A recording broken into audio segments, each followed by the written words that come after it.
Hi, everyone. Hi there, Chris. How is everyone tonight? I hope you've all been playing some good bridge this week. Who have we got? Can see you all busy typing away. So we're here again for another fantastic lesson with Bridget. I'm sure she has got something great in store for us. There is the woman of the hour. Good morning, Bridget. So just quickly, if you have any technical difficulties tonight, a couple of things you can do. Don't forget to give it a few moments, see if it just works its way out, works itself out. Secondly, you can refresh your browser tab. Thirdly, go back to the original invite, close down the browser tab and reopen it from the original email invitation.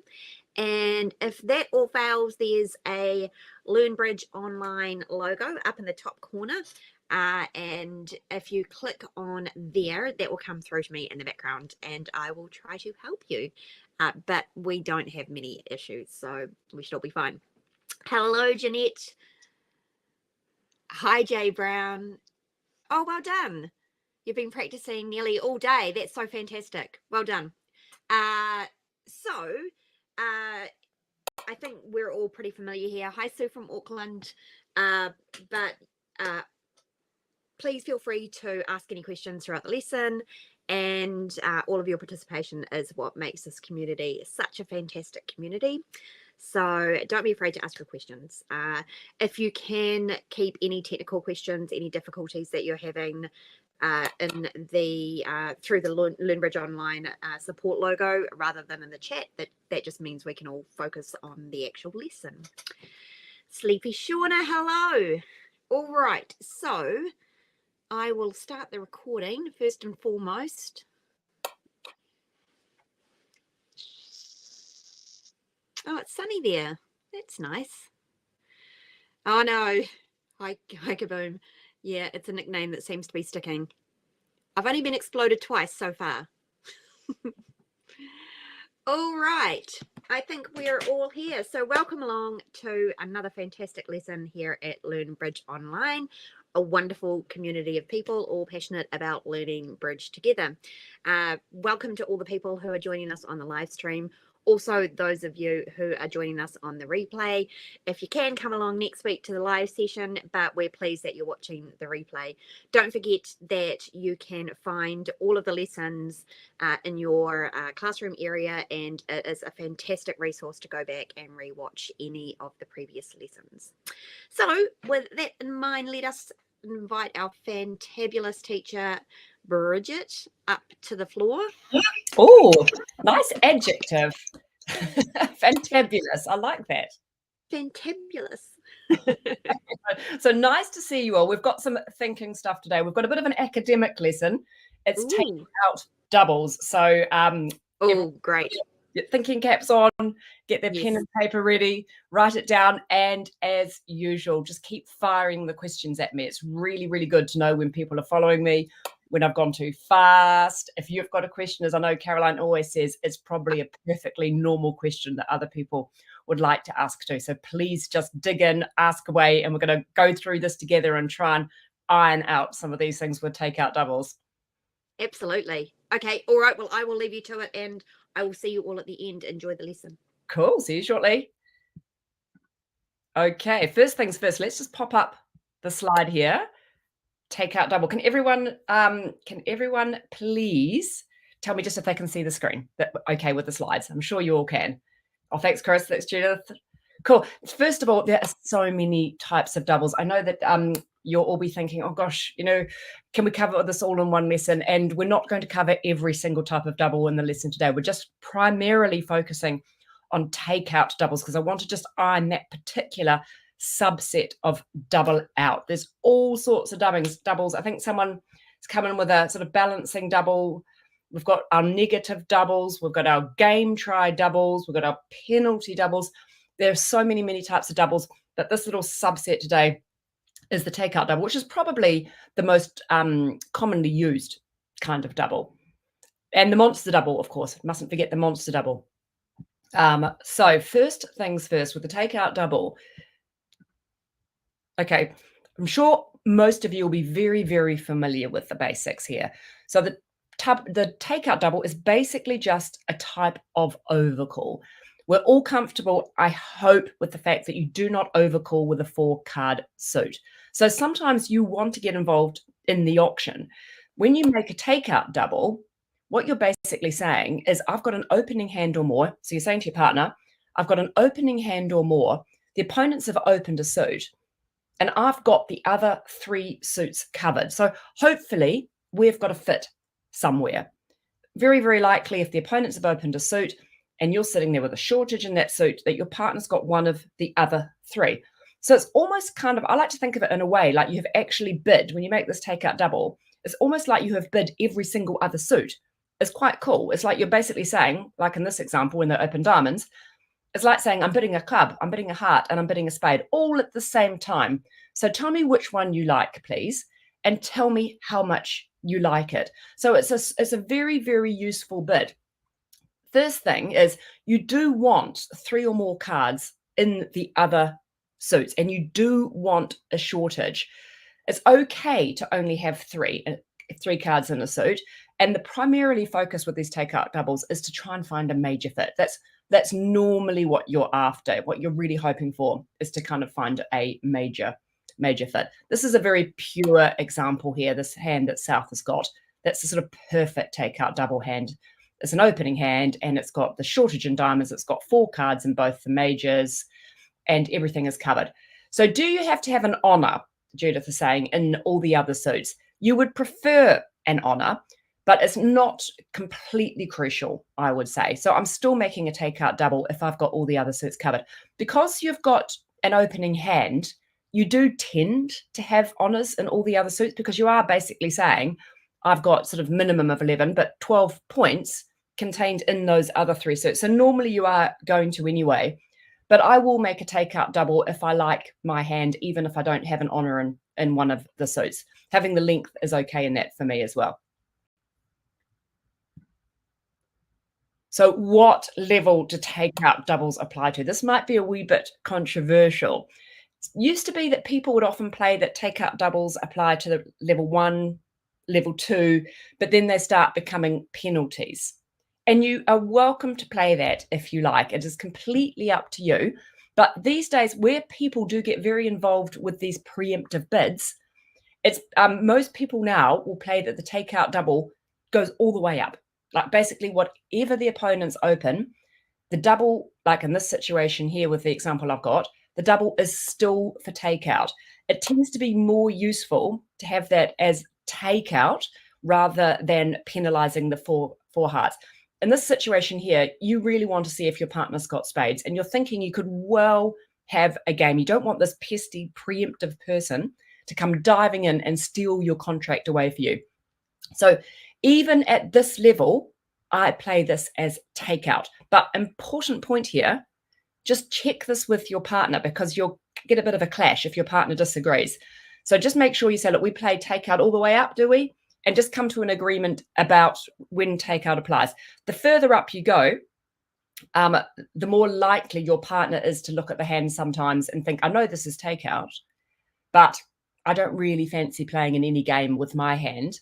And if you've got those other suits, I don't think they're making it, which means by that you end up converting the takeout double to a penalty double. So the higher up you go, the more likely your partner is to think, I know it's takeout, but I might convert this to penalty.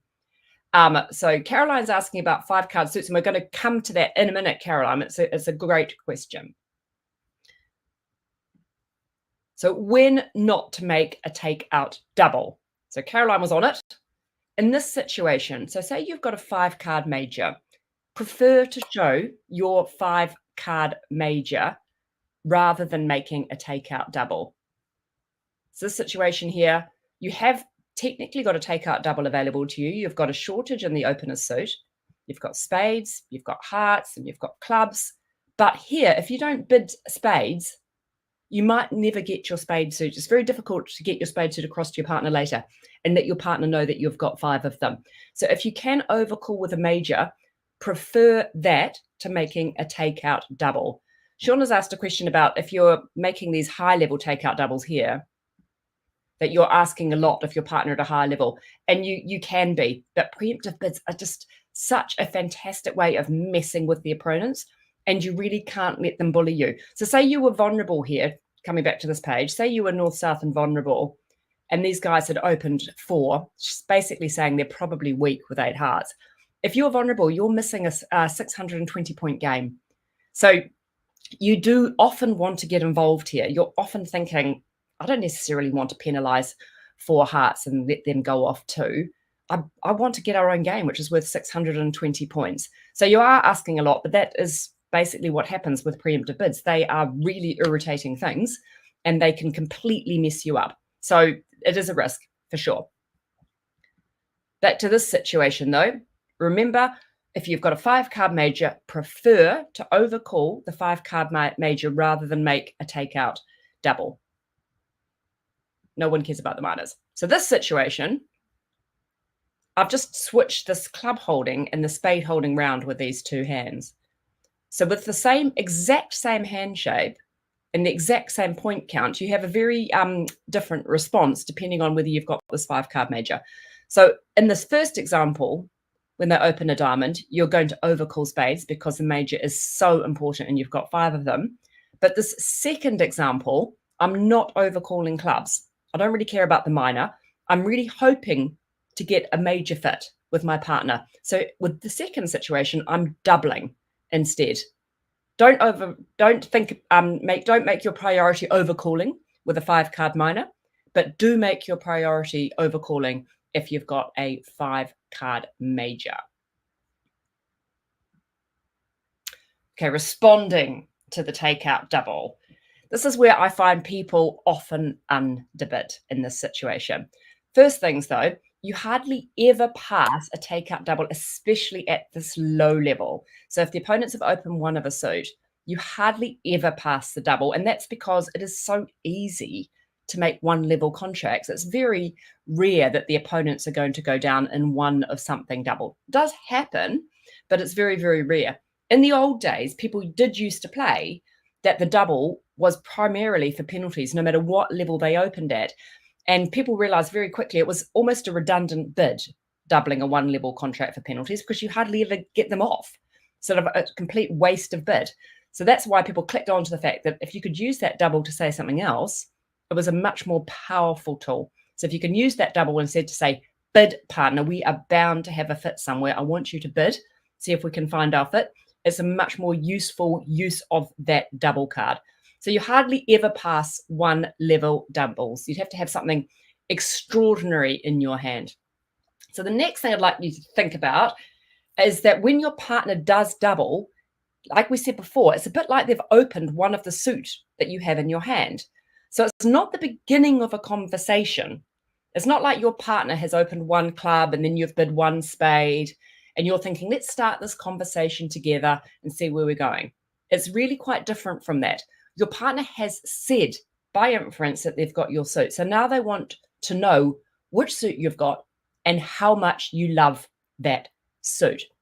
So if you come in and bid at the lowest level, so with that example we had before, say there's been a double of a diamond and you're sitting there with the north seat, if you come in at the lowest level, that's saying that I know that you want me to make a bid, partner. I'm forced to make a bid because I'm not passing that 1 diamond. We all know it's probably going to make, but I don't have very much. So if you come in at the lowest level, that's like saying you've got a minimum, sort of 0 to 7 points. And, you know, that does happen quite a lot, but that's the bottom entry level result. That's you force me to bid, partner. Okay, here it goes. If you have to bid something, I'm going to bid hearts or spades or diamonds or whatever. So that 0 to 7 points is your minimum. If you've got a bit more, and this is where I find people go a bit wrong, they don't jump to show that they've got more values. So if you do have more than the minimum, you have to tell your partner about it. It's really important that you don't just come in at the lowest level, because they'll think, oh, my partner might have a 2 count. If they're sitting there with a 14 count, 15 count, they'll think, okay, that's fine. We'll just play there. So if you've got something and it's a bit more, you have to describe that to your partner. You've got, say, 8 to 10 or 11 points, and there's a bit of judgment in here. You've got to sort of work out how good you think your hand is. 8 to sort of 10 or 11, you're going to jump a level and just tell to your partner, I've got something, partner. I've got a little parcel of something for you. I'm not at a minimum. I've got a little bit of value for you. Take that as you want, put that into your hand and see how you think these hands are going to fit and whether you think that we might get to game. If you've got 11 to 12, then you've got to jump 2 levels. So this is important, this next point. If you're jumping 2 levels, you must have a 5-card suit. You can't jump 2 levels with only a 4-card suit. It's fine to jump 1 level with a 4-card suit in response, but if you have, if you're going to jump 2 levels, please make sure you have a 5-card suit. And that's because your partner, I'm going to take you back a bit again to this one. It's because your partner may have doubled with something like the second hand. So say you were sitting there with 4 spades. If you jump 2 levels and you've only got 4 spades, you're going to end up playing in a 4-3 fit. So you've got to be very aware that your partner may have doubled with 3 cards in the suit. So don't go jumping 2 levels if you've only got 4 in the suit. You must have 5 in the suit to make that response. If you've got 13 plus points, you know you're in game because your partner's got an opening hand or more to make this takeout double. So if you've got 13 plus, that's when you think, okay, we're bidding game. Sometimes in this situation, you're not sure of the strain of game. And if you're not sure of the strain of game, you do something really quite cool, which is you bid the opponent's suit. So by bidding the opponent's suit, you're basically saying, we're going to game, but I'm not sure where we're going to end up. And then between the two of you, you try and wiggle your way and try and find the best strain of game. Okay, here we have some examples. So this first one, when West opens a club, your partner's doubled and you're sitting here with this 4 count. You prefer to bid the major to the minor. Even if you actually had 5 of the minor and 4 of the major, you would still prefer to bid the major because so much of this is about trying to find your major fit with your partner. So in this situation, you come in and you bid 1 spade. So your partner knows when you bid 1 spade that they've forced you to make a bid. So they're aware that you could have nothing in your hand and they're not going to get excited about it. So you're basically saying, I've got 0 to 7 points here. You've forced me to make a bid, partner. Here it is. I've got something in spades. And then your partner, if your partner's bigger, they can maybe try again, but normally they're not going to get enormously excited if you come in and bid 1 spade. So this next example, it's gone a club by West. Your partner's doubled again. So now you're adding up these points. Got 4, 5, 6, 7, 8. And I'm going to also give myself 1 for the doubleton as well. So you got doubleton and heart. So your hand is worth a 9 count here. So you don't want to just bid 1 spade with this hand because then your partner won't realize the strength of your hand. When you've got this hand, you have got to make this jump to say, okay, I've got something here, partner. I know you're forcing me to bid, but my hand is better than the minimum. I've got something in my hand for you. See how you feel about what I've got and then see what you want to do next. This next one, you've got 10 points here, club, double, pass, 4, 5, 6, 7, 8, 9, 10 points. Again, you've got a doubleton in hearts. So it's kind of like an 11 count. You don't feel completely comfortable jumping to game. So you're going to do a double jump and you're happy with the double jump because you do have a 5-card suit. That's okay. So you make this double jump to 3 spades to say that you've got this 11, 12 count and you must have a 5-card suit in this situation. And then this last one is this one where you've come in and bid the opponent's suit. So club by West, double by North, and you're looking at your hand thinking, I don't know what my partner's got here. I don't know quite what sort of hand my partner's doubled with. Perhaps they've only got 3 hearts. Perhaps they've only got 3 spades. Perhaps they've got 4 of both. I'm not sure. But this hand here with South doesn't want to go and just commit to playing in 4 hearts or 4 spades because they might get the wrong major. So what you do here is you start by bidding the opponent's suit, saying to your partner, I know we're in game, partner, opposite your opening hand, which has got at least something in spades, hearts, and diamond and clubs. No diamonds, I mean. I know we're in game, but I don't know yet what the strain of game is. So it's putting this game force in, bidding 2 clubs to say, let's work out where we need to go. Oh, okay. So do you ever respond a no trump to a takeout double? And yes, you do respond a no trump to a takeout double. So on occasion, this one here, the opponents have opened a club, your partner's doubled, it comes back round to you, and you don't have 4 hearts, you don't have 4 spades, and you've got 4, 5, 6, 7, 8 points with an 8 through to about an 11 count. I don't do it with a 6 or 7 normally, definitely not a 6, occasionally with an amazing 7. But if I'm thinking my partner has got an opening hand and they've got shortage in the opponent's suit, if I don't have a fit with my partner, but I do have a stop with my partner, you want to offer a stop with the opponent's suit. You do want to offer no trumps as a place to play. So you're doing it on the basis that you have half the points in the pack. It's not like the sort of dustbin 1 no trump when your partner's opened, you know, the sort of 6 to 9. It's different from that. It's basically saying, I think we've got 20 points between the 2 hands. So you're not going to do it if you don't think that you've got 20 points between the 2 hands and a stop in the opponent's suit. So here I would offer 1 no trump to my partner. So look, I know you've got spades. I know you've got something in hearts. I know you've got something in diamonds, and I've got something in clubs. So I think 1 no trump is probably the best place for us to be. Sometimes you will just not have a fit with your partner. And when you and your partner have got enough points to play on 1 no trump or 2 no trumps or 3 no trumps, and you don't have a fit and you've got the other suits covered, that's when it's screaming out to play in no trumps rather than in a suit contract. If you've got more like 12 to 13, that's when you jump to 2 no trumps. So note that this is a little bit, the ranges are different than if your partner had opened a suit, because sometimes we make this takeout double, you might have 11.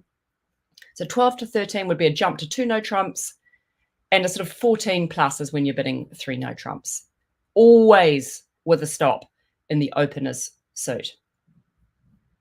Just give Jill, I think Jill's coming in with a question, so give her a quick second. And anyone else who's got a question at this stage, because I know I'm throwing all the information at you. I was thinking when I was doing this, I was thinking when I sort of learned about takeout doubles, I felt like it was all kind of firing at me over a long period of time in different directions. And I sort of wanted a consolidation of it. Like I wanted to basically know the rules. Can you double with this? Can you double with that? Can you reply with this? Can you reply with that? So I'm trying to cover a whole bunch of the bases today to sort of give you a framework. If you have, so Jill's said, what if you have hardly any points and lengthen the opponent's suit? That's a great question. So let's say got the same hand here, but this time you've only got 4 points. What would you do? So take away the ace of clubs here. What would you bid? You can't pass the 1 club doubled because they're going to make it. So it's got a club, a double. You can't bid 1 no trump because you've only got 4 points, say. Yeah, Patrice is saying that she would bid a spade. So for me, I'm picking one of these majors here. I think there is some advantage when you've got two majors and 2-3 card majors in this awful situation of bidding the spades. I can't remember why there is that technical advantage, but I would basically choose either 1 or 2 of those, either the hearts or the spades here.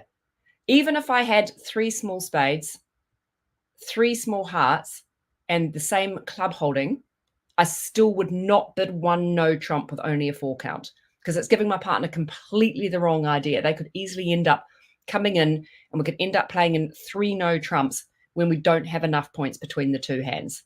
So you are giving your partner a bit of a point count when you make this 1 no trump response. So if you don't have the points to make a 1 no trump and you don't have a 4 card suit to bid, you just have to pick one of your 3 card suits at the 1 level. And hopefully you're not picking the one that your partner's got 3 in. Hopefully you're going to end up at least playing in sort of a 4-3 fit. And if you do ever pick the one that your partner's only got 3 in, I mean, the opponents have got a fit somewhere. So it's probably not the end of the world. In terms of never responding to a takeout double, occasionally. Occasionally you're going to leave it, but you'd have to have something amazing. And I'll show you one of these hands soon, Trisha. It will come up. If the opponents have opened, particularly say the opponents have opened a spade, for instance. So if your partner doubles a spade, the minimum level you can come in now is at the 2 levels. So that's gone 1 spade by the opponents, doubled by your partner. For you to bid anything now, it's at the 2 level. So again, so that is your minimum bid. So if you come in and bid 2 hearts here, you could have a 0 count. So that the number of points that you're required to make bids does change if you're kind of forced to come in at the 2 level. So the lowest response again is 0 to 7. And then if you make a jump, that's more like an intermediate hand. And bidding game is 12 plus. But again, though, double jumps do require 5 cards in the suit. Okay, here we are, Trisha. This is the one where you might pass it, this sort of hand here. So it's very rare at the 1 level. As we mentioned at the very beginning, the higher up you go, the higher up the opponents have opened and your partner doubles, the more likely you might be to pass it. But at the 1 level, it's very, very rare. You'd have to have something really quite amazing like this sort of holding here. So if I had this holding here, I'd think, okay, so my partner's got the spades. My partner's got the hearts. My partner's got the diamonds. I've got the clubs. I mean, how likely is West to get away with this? How likely are they to make clubs if I've got all the top ones? So they're not winning those. And my partner in North is sitting there with all these high cards, hopefully, where they've got points. And I know their points are not in clubs. So they've got a minimum of 11 or 12 points over that 1 club opener. And they're in the spade suit and the heart suit and the diamond suit. So I would pass it here with this sort of hand. I would think they're probably not going to make it. I just feel like they're going to be playing everything out of their own hand. Their partner's got nothing for them. And I'm just going to pass the double and penalise them. Georgia said 9 to 11. I'm just trying to wonder what that is in context to.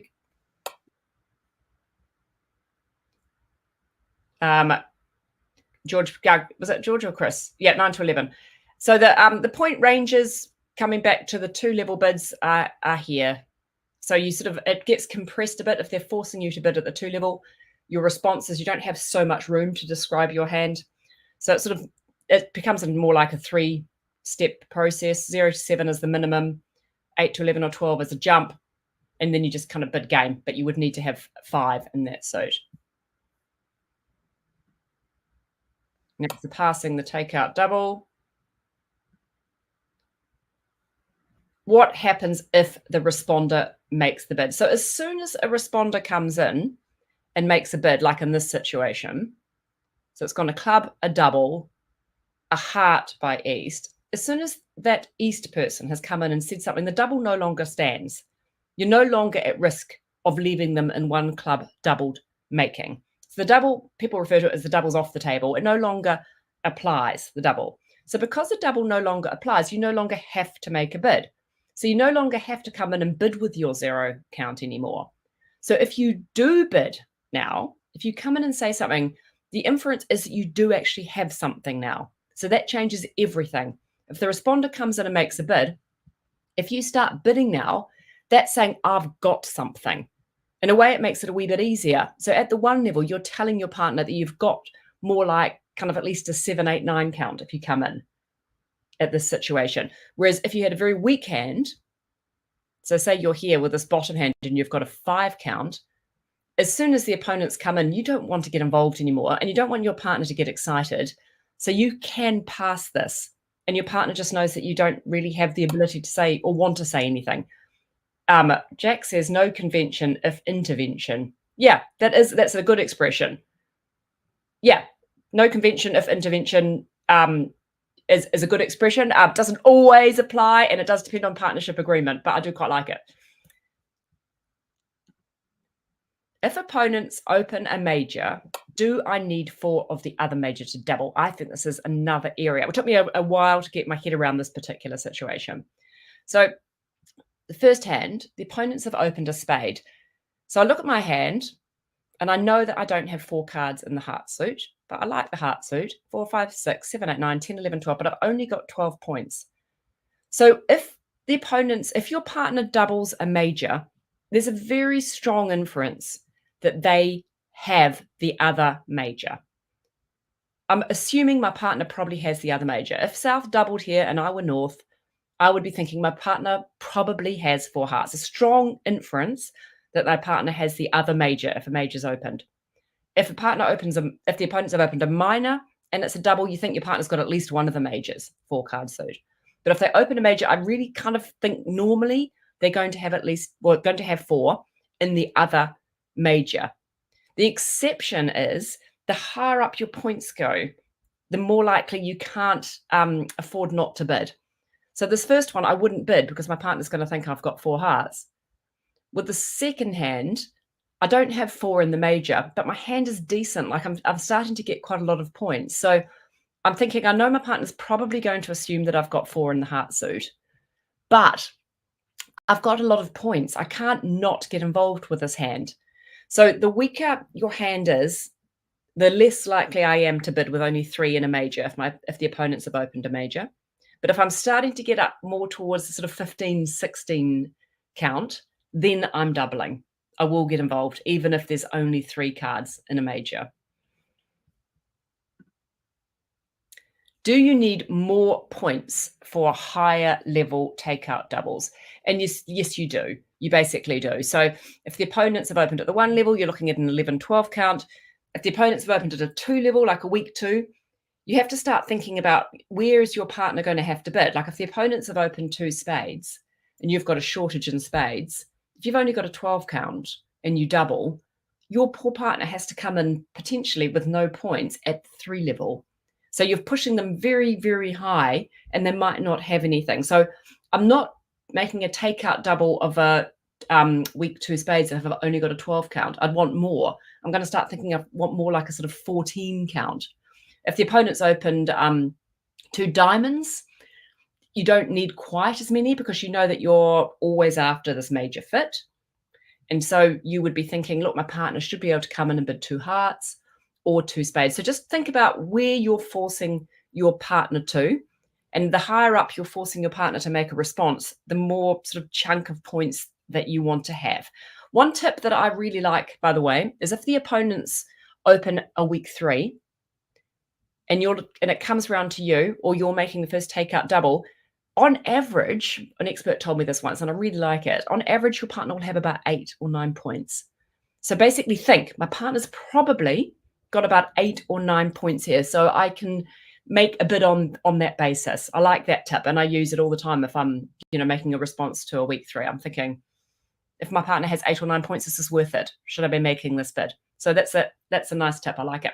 Anyway, let's go across, talk through some of these hands and how we are going to bid them. Let's pop it on here. Okay, everyone hopefully can see Bridge Base online. Got it? I think you can. Brilliant. Thanks, Trisha. Thanks, Caroline. Okay, let me just pop this here like this. Okay, so first one here, 8, 19, 11, 12, 13. You've got West. West has got a very, very normal diamond opening. So they open 1 diamond. Guess what they're going to do with the North hand? They're thinking, I've got a shortage in diamonds. I've got the clubs covered. I've got the hearts covered. I've got the spades covered. I love the fact that I've got honours on all the side suits. We said it's not pure, it's not perfectly, not totally necessary. You'll normally have them, but this is a very pure sort of takeout double situation. You're happy for your partner to come back with any of these suits. And you've got a 16 count, which was lovely. If you open a week 2, how many points can you assume your partner can have? It will be more, Rosemary, but I don't know. I've never been given the rule of thumb on that one. I don't know.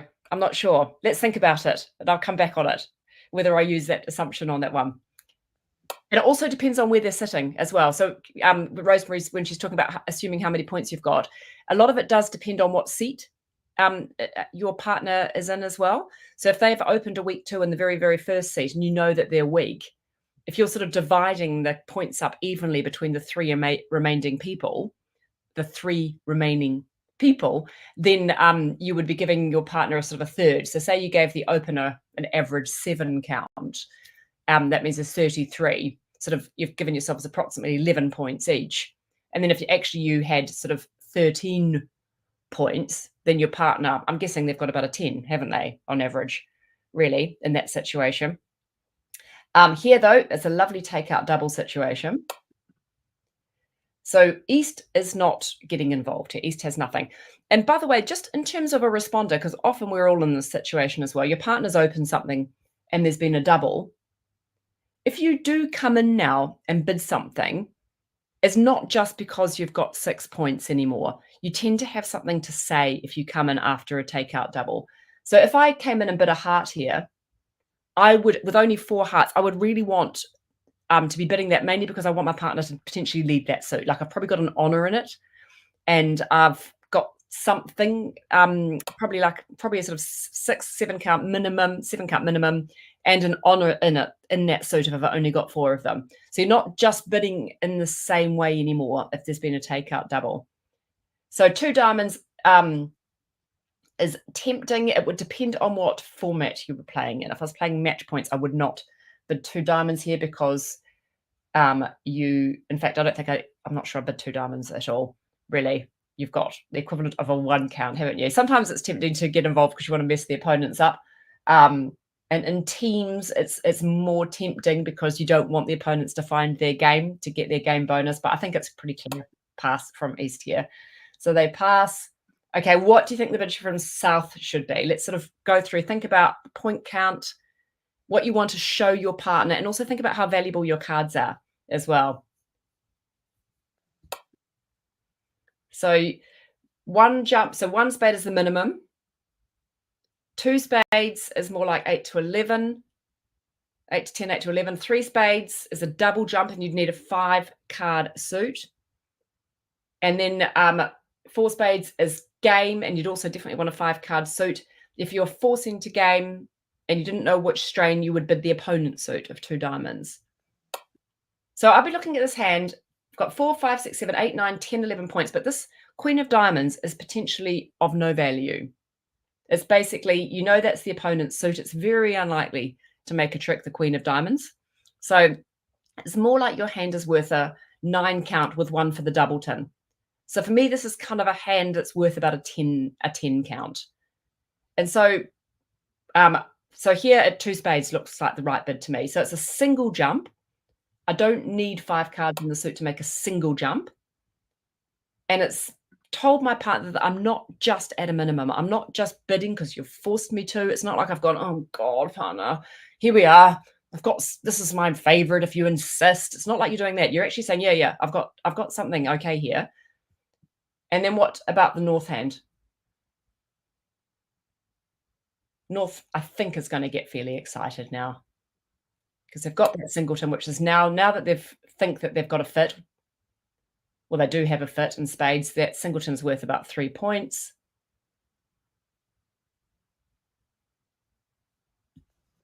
Yeah, I agree, everybody. 4 spades looks perfect. So you jump to 4 spades here.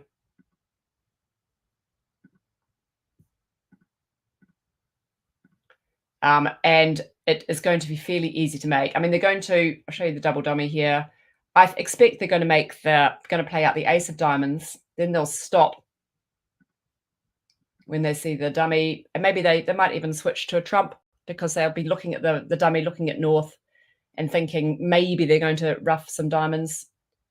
It doesn't look like there's any advantage in trying to set up the heart suit or the club suit. So I might lead a spade.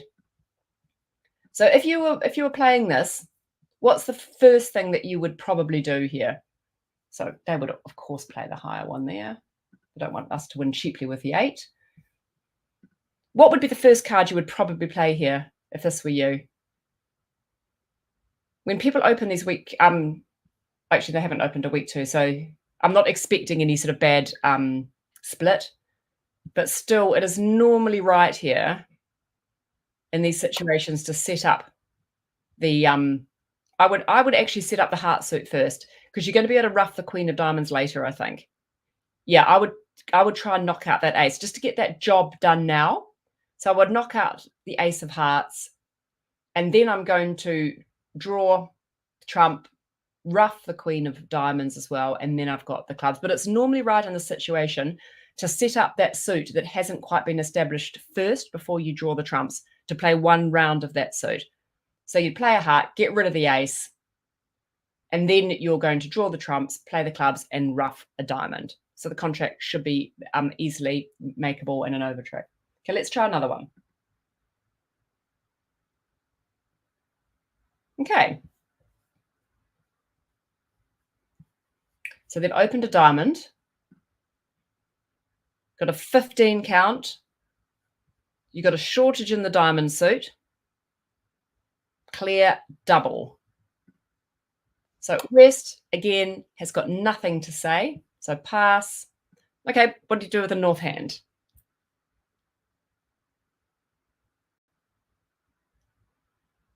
Is this one of these rare situations where you would think about passing?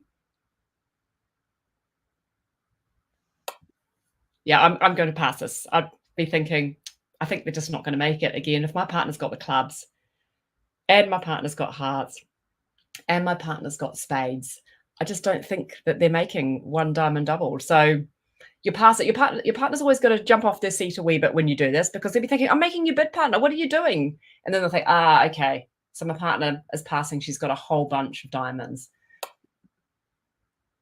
Okay, let's just try and play this. And also just think about if you were the declarer here, think about what you would be trying to do as well. Because this does happen occasionally. You've got this awful situation where you're trying to make a contract. Your dummy's offered you nothing, and you just need to make as many tricks as you can.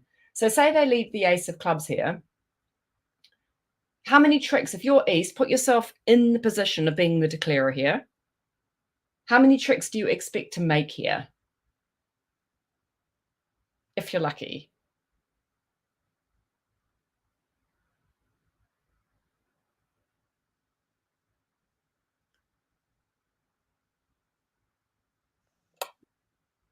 Hoping for, right? Yeah, so the ace and king of spades, the ace of hearts, and the ace of diamonds. Does it feel like there's going to be any other opportunities to make a trick? What are you sort of hoping for?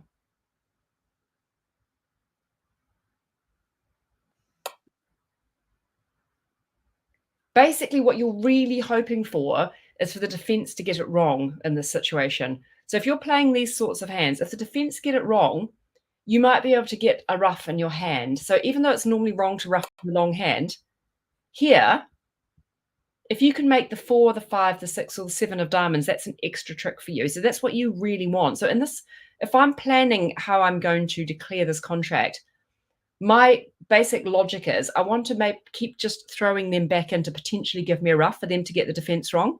So they're at a disadvantage, really, the defense, because they can't see each other's hands. So if they accidentally get it wrong and give you a ruff with one of these diamonds, you're making an extra trick, which is fantastic. So you want to go down for as few tricks, obviously, as you can. So if you can make one of these diamonds, that would be really lovely. So you're hoping the opponents are going to go wrong. So the first thing when they play the ace, it depends if you play low like, this is a bit easier for you. If you play high like here, it's harder. I don't think there's a great advantage of playing the queen here because you don't know who's got the jack. It's not like you're playing in no trumps where you're unblocking the suit. So if you play low like, it's a bit easier here. South doesn't know really whether their partners like the suit because they've got 2 and they want them to carry on with the king, or whether they've liked the suit because they might have a queen doubleton. You can see here already straight away, show double dummy, there's a potential to go wrong for the defense. Because if the defense play the king here, that sets up the jack. So even if they play the king, even though the opponents can ruff in the next diamond, they're ruffing in, the opponents as in north-south, the opponents, if they ruff in after a club, so say it goes like this, and they crash those cards, even if they ruff in with the north hand, they're ruffing in with a trick that they would have won anyway. So straight away, there's potential for the defense to go wrong here. It's hard for, it's very hard for South to know exactly what to do next. Let's take it back. But if South gets it right, plays across, to their partner. And now they are going to play high to say, I don't want the suit returned. I haven't got anything in the suit. So they jump up. So now this is where, as a declarer, you would be thinking, just throw them in, please. Just let them hopefully going to make a mistake. You might be thinking, if I throw them in now, say they play another heart, then I get a ruff. You can see if they play another one, I'm going to get a ruff. So I'll be just keeping on throwing the opponents in to see if they can make a mistake. North could lead the diamonds out. They could draw the diamonds out as well. They could also do that, but they might also have wanted to use the opportunity to just lead through any strength that the declarer had in their hand. So now, they play this one. There's no problem with access. Going to chuck away here. And at this point, they do have to be careful, I think. So they play the queen. High hate.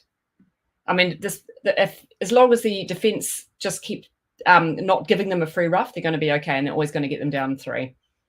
So then they're going to make this one. And then they're going to make that last one, and then it's kind of all over for them. Yeah, but when you are a declarer in this sort of situation, you're just desperately hoping that the defense is going to make a mistake, and you are happy that defense can't see each other's hands, and it's going to be difficult for them to defend this hand properly. Let's try the next one. Let me just hide that double dummy.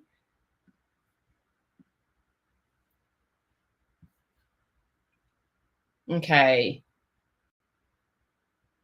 Okay, so you've got the south hand. You've got a 13 count. Got spades. So 1 spade. So this is a shortage. Even having 2 is fine. But you've got 6, 7, 8, 9. So what do you think? 9, 10, 11, 12 points. What would you think here? Would you double? So you've only got 3 cards in the other major. So you're very aware in this situation that if your opponents have opened a major, if you double here, you're strongly suggesting that you want to. So Chris, sorry, Chris has just asked a question. Doesn't North want to lead a diamond? We are vulnerable. Do you mean it was South on lead though? Oh, maybe we've moved on to the next one. Sorry. Yep, I think maybe we covered that. So this situation here, cool. Yeah, vulnerable now. This one here. Okay, so now we're vulnerable. You've got a 12 count. The opponents have opened a major. If you double here, you're strongly suggesting to your partner that you've got 4 cards in the other major. The only time you don't have 4 cards in the other major is if you've got a stronger hand. So you can see if you double here, you're going to end up in a bit of a pickle. So it goes double. This is not a good enough hand to get involved. So they're going to pass. If for them to come in and bid no trump now, I would want more like an 8 count or a 9 count. So if my partner's bid a spade, to bid 1 no trump, and some people play system here, I want a little bit more. Yeah. By the way, what would redouble for most people mean here? Just completely off tangent a wee bit. If this person redoubled, what do you think that would show?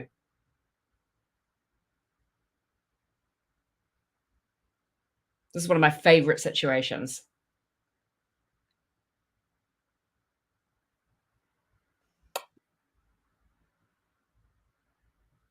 Yeah, so it's not a bid again. This basically, if you redouble in this North seat, what you're basically saying is West has made a takeout double, but now they've got themselves in a bad situation because us, North and South, have got the majority of the points, and East and West have not got enough points to even make a part score, it feels like.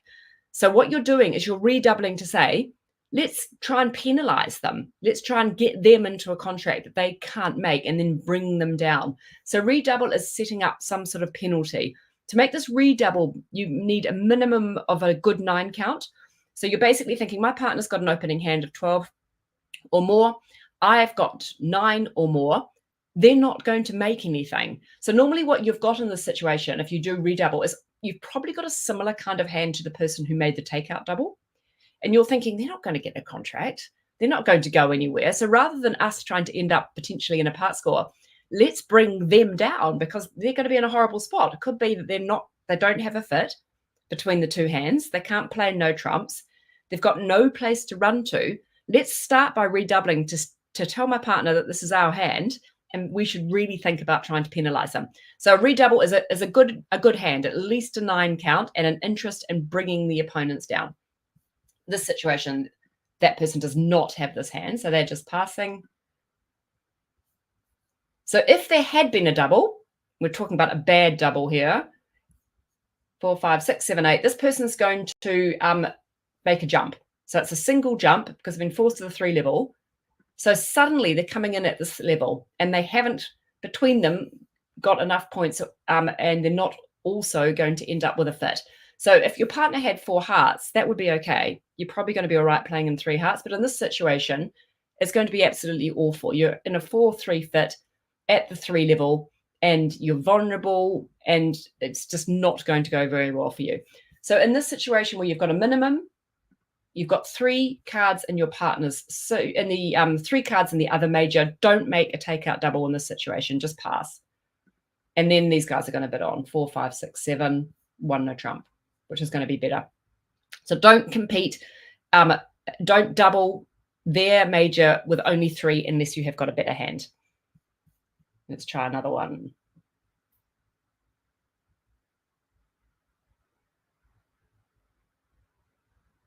Okay. What are you opening with this one? 4, 5, 6, 7, 8, 9, 10, 11, 12, 13. This is a spade again. Okay, so same shaped hand as last time. What's different now?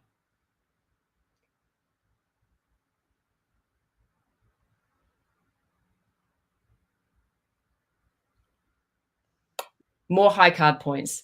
So I'm much more likely to get involved now with this hand. Also love the fact that I'm not vulnerable as well. Really like the club set with touching honours. Yeah, the 10s are nice. The 10 of the diamonds is nice. That Jack 10, 9 of diamonds. It's just such a better hand.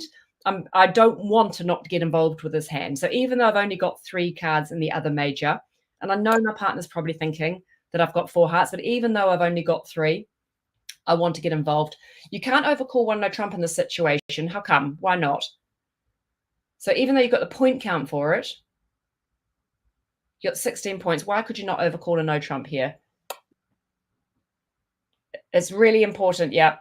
Great. Yep. It's really important you have a spade stop when you overcall 1 no trump. You must have a stop in the suit that the opponent's opened. In this situation here, when you've got a 15, 16 count, you haven't got a stop. This is when you're going to make a takeout double. Pass by north. So again, we're going to get this 3 heart bid. They're not going to do anything with the south hand. What do you think west would do now? So it's not a double jump here. It's because you've forced your partner to come in with a minimum of 2 hearts if they have 0 points. So all they're doing is they're showing you they've got something. You could pass, but if you've got a 15 count and your partner's got a 10 count, you don't necessarily want to pass. Like you might want to be in game. Any other thoughts about what west could do? What are we worried about here? We don't want to be playing necessarily in a 4-3 heart fit. We don't know that you've got a 7, an 8 card heart fit. It's possible that East has actually got 5 hearts. Okay, so Chris come up with a great answer. So what does 3 spades mean here? If you come in and bid 3 spades, what are you probably asking for? Yeah, you've bid the opponent's suit. So it's forward going. And primarily, it's asking for a stop. It's basically saying, first of all, we're forward going. I want to go to game here. They haven't locked in the hearts. So here I would say to my partner, yeah, I've got to stop in spades. And by bidding 3 no trumps, that's saying to your partner, I have got a stop in the spade suit. And now you're going to end up playing in 3 no trumps, which I think is going to be completely fine for you, isn't it? Because you've the 10 of diamonds, 10 of spades as well is nice. what would you lead here? I think I'm probably still leading. I think I'm probably still leading the ace of spades here. And they're going to make 1, 2, 3 hearts, 4 clubs. Yep. 3 diamonds. 4, 5, 6, 7, 8, 10. Yeah, so it's going to be absolutely fine. I'm not sure what that particular cue bid is asking. It's a forward going. I always think of it as a forward going cue bid, that sort of bid. And it's primarily often asking for a stop in the suit that the opponents have bid. So you're basically saying, we want to go to game, and it's often looking for a stop in that suit. Okay, let's try the next one.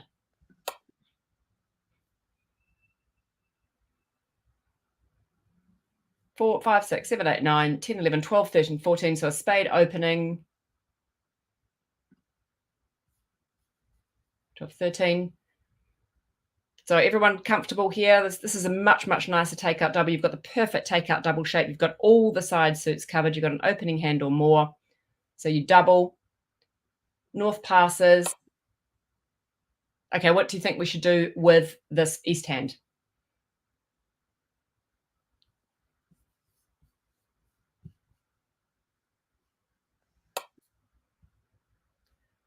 Oh, yeah, Rosemary said, what do you do if you've got no spades? Then sometimes you will end up playing in a 4-3 fit in hearts. Yeah, which everybody hates doing, but sometimes you will. If you've got enough for game, you'll sometimes just have to play in a 4-3 fit because you do not want to be playing in 3 no trumps without a spade stop. But you're really hoping you have got a spade stop. So this is one of these situations where you know your partner's very strongly suggesting they've got hearts, clubs and diamonds, and you don't have a fit with your partner, but you do know your partner's got an opening hand or more. They might have a sort of an 11 count. So for me, the range is more like sort of a very good 8, 9 to 11 for the 1 no trump bid. So for me, this is 1 no trump. So even though you've got 11 points, 2 no trumps will be an overbid for me. So it's the top end of that 1 no trump response. So it's kind of like 8 or 9 to 11 points. So 1 no trump saying, I have got to stop in the spade suit. Do with that information what you want. And then your partner is going to pass, and you're going to play in 1 no trump, which is going to be a perfectly nice contract. What have they got? 1, 2, 3, 4. Can play up towards the king of clubs. 5, 6, 7. They're going to make it, and maybe you'll get an extra spade trick as well. So I think they're going to make 1 no trumps comfortably here. So that range there, remember, when you respond 1 no trump to a takeout double, is more like 9 to 11 or a good 8 to 11. Okay, next one. Plowing through these, trying to come up with lots of examples. Why not leave them on 1 spade double? As Caroline said, why not leave them on 1 spade double when you've got lots of points? I don't like doing it when I've only got 4 cards in their suit. I'd want something really good in that suit to leave them on 1 spade double. It's like one of those hands we had earlier when you've got all those top cards in the opponent's suit. That's the sort of hand that's going to leave them in 1 spade double. Here, it's so easy sometimes to make one of a bid of one of a suit. So even with that hand, I'd be thinking maybe they're going to make it. Like maybe their spade suit's good enough. They're going to make it. We could have made a no trump. This one, you've got 4, 5, 6, 7, 8, 9, 10, 11. So these guys in South have opened basically with an 11 count on the rule of 20. They're thinking the length of my 2 longest suits plus my high card points adds up to 20. They've got a decent hand. They love the fact that they've got those 3 10s. 10s often are worth about a half a point each. So they've opened a diamond. Yeah. South is making a takeout double. They've got at least 1 4-card major. So pass by North. Okay, what does East do here?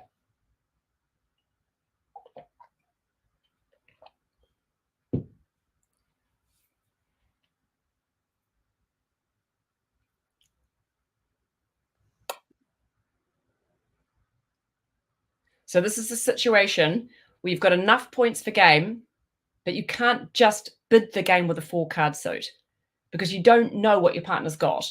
Like if you jump to 4 hearts here, your partner might have exactly what they've got, which is only 3 hearts.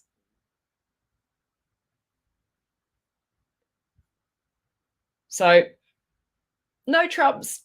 Maybe you could, but you probably, I mean, you've got a 4-card major fit somewhere. Like your partner's not going to be making a takeout double with no 4-card major. So I wouldn't be bidding no trumps because I'm thinking I've got a fit with my partner. Clue, it's in the feed. Someone did write the answer. So this is the situation where you bid the opponent's suit. Yep, great. I know Chris got there first. And George, well done. Yeah, so you bid the opponent's suit. So we're going to game. Normally it's because you've got 2 4-card suits. So you put in a game force saying, okay, we're going to game partner. We need to work out the strain. We need to work out the best game for us. You bid 2 diamonds. This person is going to pass. And now what happens is between the 2 of you, you start bidding your lowest 4-card or 5-card suit first, the lowest available bid for you. So between you, you're going to sort of wiggle your way up. So say this person did have 4 hearts and 4 spades, or even 5 clubs and 4 hearts. They would start by bidding 2 hearts next. If they had 4, and they would try and go like this up until they get a fit.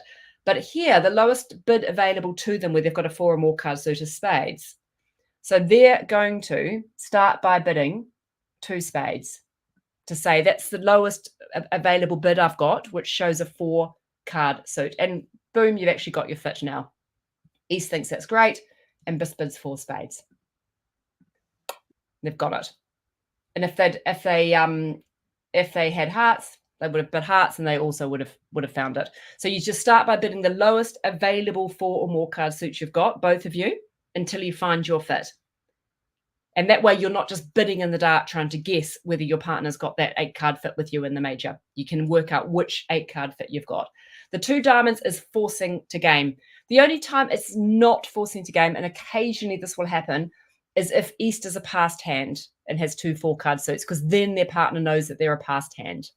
That's the only sort of exception to it.